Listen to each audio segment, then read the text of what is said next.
Лекциянын темасы Уsun жана Дабан мамлекеттери. Сактардан кийин Кыргызстандын аймагында Усундардын уруулук бирикмеси пайда болгон. Усундар деген сөз Кытай хроникасынан кирген. Которгондо 10 уруу эл дегенди түшүндүрөт. Усун деген ат Чыгыш Түркүстандагы Упса дарыясынан алынган деген дагы маалымат бар. Кандай болгон күндө дагы усундар түрк тилдүү элдердин бир бутагы экендиги тарыхта белгилүү. Усундар байыркы доордо эле хундар менен катар, юэжилер менен катар Улуу Кытай дубалынын батыш жагында көчүп жүрүшкөн. Бир бөлүгү биздин заманга чейинки 160-жылы сактарды, юэжилерди каратып Жети сууга көчүп келишкен. Алар бул жерде Балхаштан Чыгыш Түркүстанга чейин, Ферганадан Иле дарыясына чейин талас өрөөнүн камтыган үчтүү мамлекет түзүшкөн. Бул мамлекеттин борбору Ысык көлдүн түп жергесиндеги Чигу деген шаар болгон. Чигу же болбосо Чигучен деп коет. Бул кыргыз тилине которгондо кызыл өрөөндөгү шаар дегенди түшүндүрөт. Чарбасы негизинен көчмөн, жарым көчкөн мал чарбачылыгы болгон. Усундардын бир бөлүгү дыйканчылык менен дагы кесип кылышкан. Булардын жана жогоруда айткандай борбор шаары жана отурукташкан турак тургун кыштактары дагы болгон. Бирок негизинен негизги байлыкты мал чарбачылыгы түшкөн. Усундардын эң бай адамдары 3-4 миңге жакын жылкы кармагандыгы жөнүндө маалыматтар бар. Орустун окумуштуусу Аристов өзүнүн изилдөөлөрүнө таянып, өзүнүн китебинде усундар азыркы кыргыздардын тикеден тике ата бабасы болот деген жыйынтыкка келген. Биздин заманга чейинки 2-кылымда усундар Кытайдын хан династиясынын чоң саясатына тартылат. Усундар менен мамиле түзүүдө Кытайдын императорлору биринчи кезекте тынчтык бербей келаткан Улуу Кытай дубалынын түндүк жагын ээлеген хуннуларды талкалоо болгон. Экинчиден усундар Улуу Жибек жолунун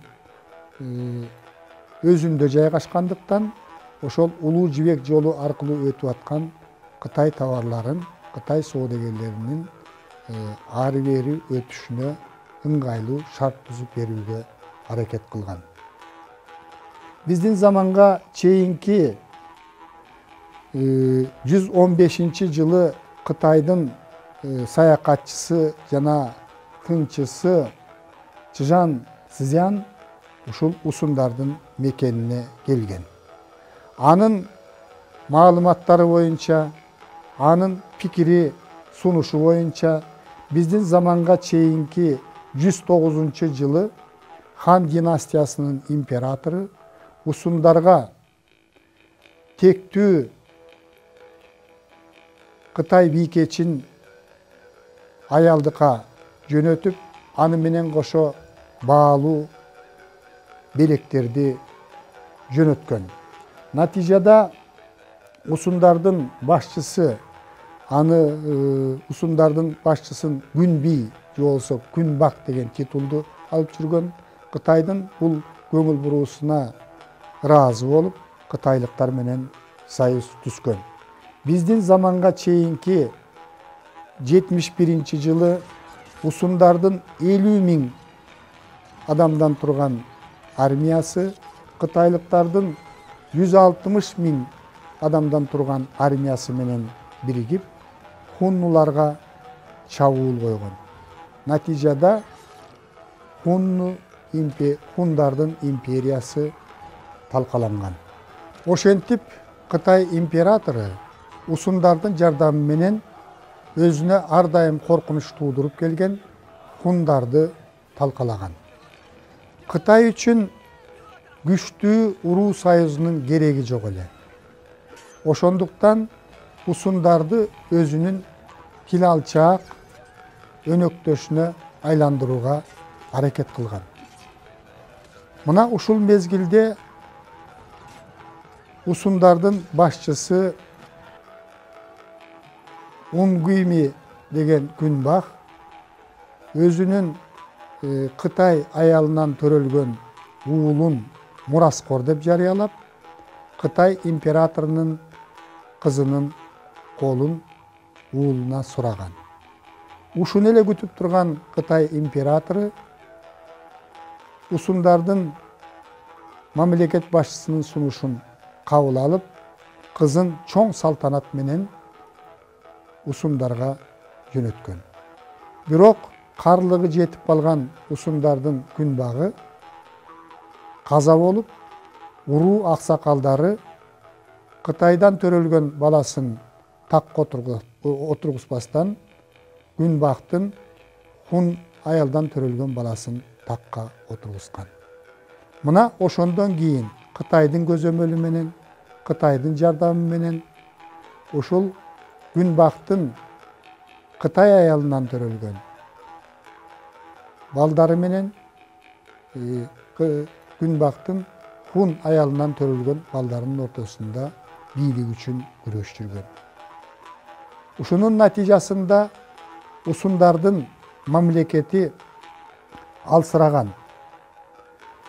Ошол алсыроонун үстүндө болгон мамлекет акыры жүрүп отуруп начарлап өзүнүн мурдагыдай деңгээлинен алсырап калган. Усундардын маданияты негизинен сактардын маданиятына окшош. Археологдор аны бөлбөй сак жана усун маданияты деп атайт. Усундар дагы сактар сыяктуу эле өзлөрүнүн падышаларын, даңазалуу аскер башчыларын дөбө мүрзөлөргө коюшкан. Усундар менен сактардан калган эстеликтер бүгүнкү күнгө чейин сакталып калууда. Ферганадагы Дабан мамлекети биздин заманга чейинки 1-миңжылдыкта азыркы Кыргызстанга тиешелүү Фергана өрөөнүндө гүлдөп өнүккөн мамлекет болгон. Бул мамлекет жөнүндөгү маалыматтар Кытай хроникасында сакталып калган. Ал маалыматтар негизинен биздин эрага чейинки 2-1 кылымдарга таандык саясий окуяларды баяндайт. Маалыматтар боюнча Даван мамлекети Ферганадагы өтө күчтүү өнүккөн мамлекет болгон. Даван мамлекетинин калкы 300.000 адамды түшкөн. Алар душманга каршы 60.000 аскерди коюуга жөндөмдүү болгон. Даван мамлекетин падыша башкарган. Падышаны ишин жардам бере турган, тескей турган аксакалдар кеңеши болгон. Аксакалдар кеңеши падышаны тактан чыгарууга, такка отургузууга, согуш жана тынчтык маселелерин чечүүгө кеңири укукка ээ болгон. Давандыктар негизинен дыйканчылык менен кезип кылган. Сугат системасы абдан жакшы өнүккөн. Буудай өстүрүшкөн, арпа өстүрүшкөн, сулуу өстүрүшкөн, беде өстүрүшкөн. Давандыктардын атагын алыска кетирген бул жердеги ушу жылкы өстүрүү күчтүү өнүккөн. Давандыктар өстүргөн жылкылар жөнүндө дүйнөгө уламыштар жүргөн. Бул жылкылар асмандан түшкөн жылкылар деген уламыштар айтылган. Даван жылкыларына ээ болууга коңшу мамлекеттердин башчыларынын бардыгы аракет кылган. Давандыктардын коомдук түзүлүшүндө бул социалдык ар кандай катмарларга бөлүнгөн. Даван мамлекетине кытайлыктар кызыгып, алардан аргымактарды алуу үчүн биздин заманга чейинки 105-жылы элчи жөнөткөн. Элчи Даванга келип, аксакалдар кеңешине өзүнүн өтүнүчүн айткан. Бирок аксакалдар кеңеши Кытайга аргымактарды бербестиги жөнүндө билдирген. Кытайдан келген элчи өзүн өтө эле жогору туткандыгы үчүн, өтө эле керсейгендиги үчүн давандыктар Кытай элчисин өлтүрүп коюшкан. Мына ушуну күтүп турган Кытай императору биздин заманга чейинки 103-жылы Ли Гуанли деген аскер башчысынын командасы астында Даванга 6000 аскер, 6000 атчан аскер, дагы 1000 деген жөө аскерлерди жөнөткөн.